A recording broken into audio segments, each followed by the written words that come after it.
ദിവസങ്ങൾ കൊഴിഞ്ഞു പോയിക്കൊണ്ടേയിരുന്നു. ആ ദിവസങ്ങളിലെല്ലാം രേവതിയോടൊപ്പം ചുറ്റിനുവന്ന് ജീവിതം ആഘോഷിക്കുകയായിരുന്നു അജയൻ. നീലിമയുടെ വേർപാടോ സ്വന്തം കുഞ്ഞിനെ കാണാൻ പോലും കഴിയാത്ത വിഷമമോ അവൻ്റെ മുഖത്ത് ഒരിടത്തും പോലും നീലിച്ചിരുന്നില്ല. മറിച്ച് വർഷങ്ങൾക്ക് ശേഷം നഷ്ടപ്പെട്ട പ്രണയം തിരികെ ലഭിച്ച ഒരാളുടെ സന്തോഷവും ഉന്മേഷവും മാത്രമായിരുന്നു അവനിൽ നിറഞ്ഞു നിന്നത്. രാജനെ ഉപേക്ഷിച്ച് വീണ്ടും അജയന്റെ ജീവിതത്തിലേക്ക് തിരിച്ചെത്തിയ രേവതിക്കും ഈ പുതിയ ജീവിതം ഒരു ആഘോഷം തന്നെയായിരുന്നു. പഴയ ഓർമ്മകൾ പുതുക്കിയും നഷ്ടപ്പെട്ട നിമിഷങ്ങൾ തിരികെ പിടിക്കാനുള്ള ശ്രമത്തിലായിരുന്നു അവർ ഇരുവരും. സ്വന്തം തീരുമാനങ്ങൾ മറ്റുള്ളവരുടെ ജീവിതത്തെ എങ്ങനെ ബാധിച്ചു എന്ന ചിന്ത പോലും അവരെ അലട്ടിയില്ല. കാലം ഒരേപോലെ നിലനിൽക്കില്ലെന്ന സത്യം അവർ മറന്നുപോയിരിക്കുന്നു. ജീവിതം അവരുടെ മുന്നിൽ ഒളിപ്പിച്ചു വെച്ചിരിക്കുന്ന തിരിച്ചടികൾ എത്രത്തോളം വേദനാജനകമാവെന്ന് അറിയാതെ സന്തോഷത്തിന്റെ മായാലോകത്തിൽ അവർ മുങ്ങിക്കുളിച്ചു. അന്ന് രാവിലെ ജനൽ ചില്ലുകൾക്കിടയിൽ വെളിച്ചം മുറിയിലേക്ക് ഒഴുകിയെത്തിയിട്ടു പുതപ്പ് തലവരെ വലിച്ചു മൂടി ഉറങ്ങിക്കിടക്കുന്ന രേവതിയെ കണ്ടപ്പോൾ അജയന്റെ ഉള്ളിൽ അസ്വസ്ഥത പടർന്നു. നീലിമ കൂടെ ഉണ്ടായിരുന്ന കാലത്ത് ഒരു ദിവസം പോലും ഇങ്ങനെ സംഭവിച്ചിട്ടില്ല എന്നവൻ ഓർത്തു. അവൻ ഉറക്കമുണരുന്നതിന് മുൻപേ അവൾ എഴുന്നേറ്റ് വീട്ടിലെ എല്ലാ കാര്യങ്ങളും ക്രമപ്പെടുത്തിയിട്ടുണ്ടാകും. ഓഫീസിലേക്ക് പോകാൻ വേണ്ടതെല്ലാം ഒരുക്കി വെക്കുകയും കുഞ്ഞിന്റെ കാര്യങ്ങൾ നോക്കുകയും വീട്ടിൽ എല്ലാവർക്കും ആവശ്യമായത് ശ്രദ്ധിക്കുകയും ചെയ്തിരുന്നു അവൾ. ഒരു ദിവസം പോലും ഉത്തരവാദിത്തമില്ലാതെ വീഴ്ച വരുത്തിയിട്ടില്ലായിരുന്നു നീലിമ. അറിയാതെ അജയന്റെ മനസ്സ് ഭൂതകാലത്തിലേക്ക് സഞ്ചരിച്ചു.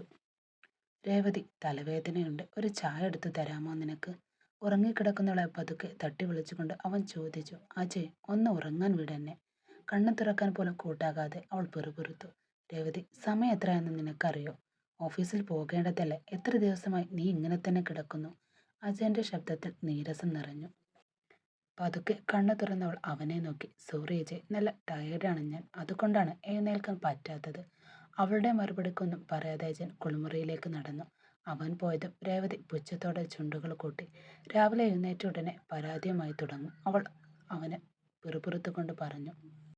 കുറച്ചു കഴിഞ്ഞ് തയ്യാറായി പുറത്തു വന്നവൾ ചോദിച്ചു. ബ്രേക്ക്ഫാസ്റ്റ് എന്തെങ്കിലും റെഡിയാക്കിയോ നീ? ആ ചോദ്യം കേട്ടതും അജയൻ അവളെ തുറിച്ചു നോക്കി. ഞാനാണോ ഇതെല്ലാം ചെയ്യേണ്ടത്? അതിൽ എന്താണ് പ്രശ്നം നീ ചെയ്യുന്നതിൽ? അവൾ നിസ്സാരമായി ചോദിച്ചു. വീട്ടിൽ രണ്ടുപേരല്ലേ ഉള്ളൂ, ഒരുമിച്ച് കാര്യങ്ങൾ നോക്കാമല്ലോ. അജയ്, എനിക്ക് ഇത്രയും വീട്ടുജോലികൾ താല്പര്യമില്ലെന്ന് ആദ്യം മുതലേ ഞാൻ പറഞ്ഞിട്ടുള്ളതാണ്. അവളുടെ വാക്കുകൾ കേട്ടപ്പോൾ അജയന്റെ മുഖം മുറുകി. നീലിമയുടെ നിശബ്ദമായ കരുതലും സ്നേഹവും അവന്റെ മനസ്സിൽ വീണ്ടും തെളിഞ്ഞു വന്നു. ശരി, പുറത്തുനിന്ന് എന്തെങ്കിലും കഴിക്കാം, ഒടുവിൽ അവൻ പറഞ്ഞു. രേവതി തൃപ്തിയോടെ പുഞ്ചിരിച്ചു. എന്നാൽ അജയന്റെ മനസ്സ് ശാന്തമായിരുന്നില്ല. കാറിൽ ഓഫീസിലേക്ക് യാത്ര ചെയ്യുമ്പോഴും അവന്റെ ചിന്തകൾ കാടുകയറി. ഞാനെടുത്ത തീരുമാനം ശരിയായിരുന്നോ? അവൻ സ്വയം ചോദിച്ചു. രേവതിയെ സംബന്ധിച്ചിടത്തോളം സ്വാതന്ത്ര്യമെന്ന് ആരുടെയും നിയന്ത്രണങ്ങൾ അംഗീകരിക്കാതിരിക്കുക എന്നതായിരുന്നു. കുടുംബജീവിതത്തിൽ ഉത്തരവാദിത്തങ്ങൾ അവൾക്ക് ഭാരമായി മാത്രമേ തോന്നിയിരുന്നു. രാജനോടൊപ്പമുള്ള ജീവിതത്തിൽ പോലും അതേ പരാതികളായിരുന്നു അവൾക്കുണ്ടായിരുന്നത്. അവളുടെ സ്വഭാവം മനസ്സിലാക്കിയ രാജൻ പലപ്പോഴും അവൾക്ക് വേണ്ടി കാര്യങ്ങൾ ചെയ്തു കൊടുത്തിരുന്നു.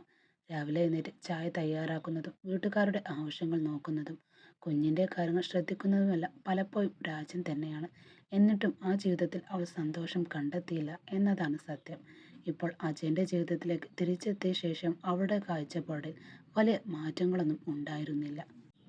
പക്ഷെ അജയൻ പതിയെ ഒരു സത്യം തിരിച്ചറിഞ്ഞു. നീലിമയെ പോലെ ഒരാളെ നഷ്ടപ്പെടുത്തുക എളുപ്പമായിരുന്നില്ല എന്ന്. പക്ഷെ അവളെ പകരം വയ്ക്കാൻ ഒരാളെ കണ്ടെത്തുക അത്രയും എളുപ്പവുമല്ല.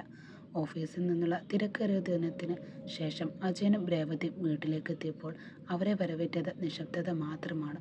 ഒരു കാലത്ത് ചിരികളും സംസാരങ്ങളും നിറഞ്ഞിരുന്ന ആ വീടിപ്പോൾ ജീവനറ്റതുപോലെ തോന്നി. വീട്ടിലേക്ക് കയറിക്കൊണ്ടിരിക്കെ അജയന്റെ മനസ്സിലൂടെ അറിയാതെ നീലിമയുടെ ഓർമ്മകൾ കടന്നുപോയി. ഓഫീസിൽ നിന്ന് മടങ്ങിയെത്തുമ്പോൾ ചൂടുള്ള ചായവുമായി കാത്തു നിൽക്കുന്ന അവളുടെ മുഖം, അടുക്കളയിൽ നിന്ന് ഒഴുകിയെത്തുന്ന ഭക്ഷണത്തിന്റെ സുഗന്ധം, അരുണിന്റെ കളിയും ചിരിയും. ഇന്നിപ്പോൾ അതൊന്നുമില്ല. വീട് നിറയെ ശൂന്യത മാത്രം. തന്റെ ഹാൻഡ് ബാഗ് സോഫയിലേക്ക് വലിച്ചെറിഞ്ഞ് രേവതി ക്ഷീണത്തോടെ കട്ടിലേക്ക് വീണു. അജയ്, ഞാൻ ഭയങ്കര ടയർഡാണ്, ഒരു കാപ്പി ഉണ്ടാക്കി തരുമോ? പിന്നെ അടുക്കളയിൽ എന്തെങ്കിലും ഉണ്ടെങ്കിൽ ഡിന്നറും റെഡിയാക്കിക്കോ. ഞാൻ കുറച്ചു നേരം ഒന്ന് റെസ്റ്റ് എടുക്കട്ടെ. അത്രയും പറഞ്ഞവൾ മുറിയിലേക്ക് നടക്കാൻ തുനിഞ്ഞു. പക്ഷെ അടുത്ത നിമിഷം അജയന്റെ ശബ്ദം വീടിനുള്ളിൽ മുഴങ്ങി. രേവതി. ആ വിളിയിൽ ഉണ്ടായിരുന്ന കാഠിന്യം കേട്ട് അവൾ ഞെട്ടി തിരിഞ്ഞു നോക്കി. അജയന്റെ കണ്ണുകൾ അടക്കി വെച്ചിരുന്ന അസ്വസ്ഥത ദേഷ്യവും തെളിഞ്ഞു കാണാമായിരുന്നു. നിന്റെ മനസ്സിൽ എന്താ നീ വിചാരിക്കുന്നത്? രേവതി നെറ്റി ചുളിച്ചു. എന്താണ് അജയ്? ഈ വീട്ടിൽ ഇനി നീലിമയില്ല. ഇതുവരെ അവൾ ചെയ്തിരുന്ന എല്ലാ കാര്യങ്ങളും ഇനി നീയാണ് ചെയ്യേണ്ടത്. അവൾക്ക് അവനിലെ ഉദ്ദേശം മനസ്സിലായില്ല. എന്താ നീ പറയുന്നത്? ഈ വീട്ടിലെ എല്ലാ ജോലികളും ഇനി നീ തന്നെ ചെയ്യണം. ഒരു നിമിഷം രേവതി അവനെ തുറിച്ചു നോക്കി. നിങ്ങൾ സീരിയസ് ആയിട്ടാണോ പറയുന്നത്? അതെ അജയ്, ഞാൻ ഓഫീസിൽ ജോലി ചെയ്ത് ഇവിടെ വന്ന് വീട്ടുപണിയും ചെയ്യാമെന്നാണോ നീ പറയുന്നത്? എന്നെക്കൊണ്ട് അതൊന്നും പറ്റില്ല. അവളുടെ മറുപടി അജയനെ ദേഷ്യം കൂട്ടി. അതൊന്നും എനിക്കറിയേണ്ട കാര്യമില്ല. കുടുംബം എന്നത് ഉത്തരവാദിത്തങ്ങളുടെ ഒരു ജീവിതമാണ്. അവിടെ ഓരോരുത്തർക്കും ചെയ്യാനുള്ളത് കാര്യങ്ങളുണ്ട്. അതവർ കൃത്യമായി ചെയ്യുകയും വേണം. അപ്പോൾ ഇതുവരെ നീലിമ ചെയ്തതെല്ലാം ഇനി ഞാൻ ചെയ്യാമെന്നാണോ? അതെ. അജയന്റെ മറുപടി കേട്ട് രേവതി മുഖം മുറുകി. അവൾ പ്രതീക്ഷിച്ച ജീവിതം ഇതായിരുന്നില്ല. അജയനോടൊപ്പം കഴിയുക എന്നത് സ്വാതന്ത്ര്യവും സന്തോഷവും മാത്രമാണ് അവൾ കരുതിയിരുന്നു. എന്നാൽ യഥാർത്ഥ ജീവിതം അവൾ വിചാരിച്ചതുപോലെ ലളിതമായിരുന്നില്ല. അജയനും പതിയൊരു സത്യം മനസ്സിലാക്കാൻ തുടങ്ങി. ആകർഷണവും പ്രണയവും മാത്രം കൊണ്ട് ഒരു കുടുംബജീവിതം മുന്നോട്ട് പോകില്ല. അതിന് സഹിഷ്ണുതയും കരുതലും ഉത്തരവാദിത്തവും ആവശ്യമാണ്. അവൻ ഒരിക്കൽ അതൊന്നും മനസ്സിലാക്കിയിരുന്നില്ല എന്നാണ് സത്യം. പക്ഷെ ഇന്ന് ഓരോ നിമിഷവും നീലിമയുടെ വില അവൻ തിരിച്ചറിഞ്ഞു. മനസ്സില്ല മനസ്സോടെ രേവതി അടുക്കളയിലേക്ക് നടന്നു. അടുക്കള അവസ്ഥ കണ്ടതും അവളുടെ മുഖം ചുളിഞ്ഞു. നീലിമ പോയ ദിവസം എങ്ങനെയായിരുന്നു അതുപോലെ തന്നെയായിരുന്നു എല്ലാം. പാത്രങ്ങൾ ഒരു വശത്ത്, സാധനങ്ങൾ മറ്റൊരു വശത്ത്. അലങ്കോലമായി കിടക്കുന്ന അടുക്കള കണ്ടപ്പോൾ അവൾക്ക് ദേഷ്യം വന്നു. ഒടുവിൽ മനസ്സില്ല മനസ്സോടെ എന്തെങ്കിലും ഉണ്ടാക്കണമെന്ന തീരുമാനത്തിലെത്തി. കുറച്ചു സമയത്തെ പരിശ്രമത്തിനൊടുവിൽ ഒരുവിധം ഉപ്പുമാവ് തയ്യാറാക്കി ഡൈനിങ് ടേബിളിൽ കൊണ്ടുവച്ചു അവൾ. അജയ്, ഡിന്നർ റെഡിയാണ്. അവളുടെ വിളി കേട്ട് അജയൻ മേശക്കരികിലെത്തി. മേശപ്പുറത്തിരുന്ന പാത്രത്തിലേക്ക് നോക്കിയതും അവന്റെ മുഖം വലിഞ്ഞു മുറുകി. ഇതെന്താണ്? കണ്ടാൽ മനസ്സിലാവില്ലേ? ഉപ്പുമാവ്. രേവതിയുടെ ശബ്ദത്തിൽ അസഹിഷ്ണുത നിറഞ്ഞു. ഇതാണോ ഡിന്നർ? അല്ലാതെ എന്താണ് നിങ്ങൾ പ്രതീക്ഷിച്ചേ? ഞാൻ നിങ്ങളുടെ മുൻ ഭാര്യയെ പോലെ വീട്ടിലിരുന്ന് അടുക്കള സമയം ചെലവഴിക്കുന്ന ആളല്ല.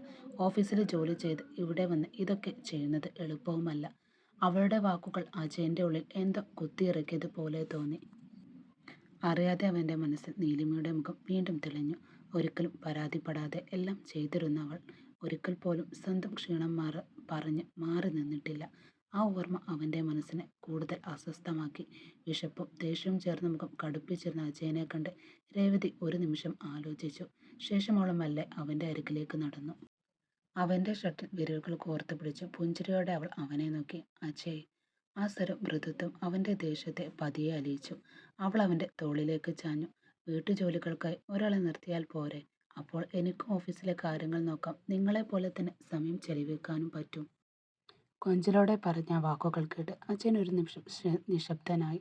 അവളുടെ മുഖത്തേക്ക് നോക്കിക്കൊണ്ടിരുന്നവൻ ഒടുവിൽ പതിയെ തലയാട്ടി. അവൾ സന്തോഷത്തോടെ പുഞ്ചിരിച്ചു. എന്നാൽ ജീവിതം അവരുടെ മുന്നിൽ ഒരുക്കി വെച്ചിരിക്കുന്ന കൊടുങ്കാറ്റിനെ കുറിച്ച് അപ്പോൾ ഇരുവർക്കും ബോധമുണ്ടായിരുന്നില്ല.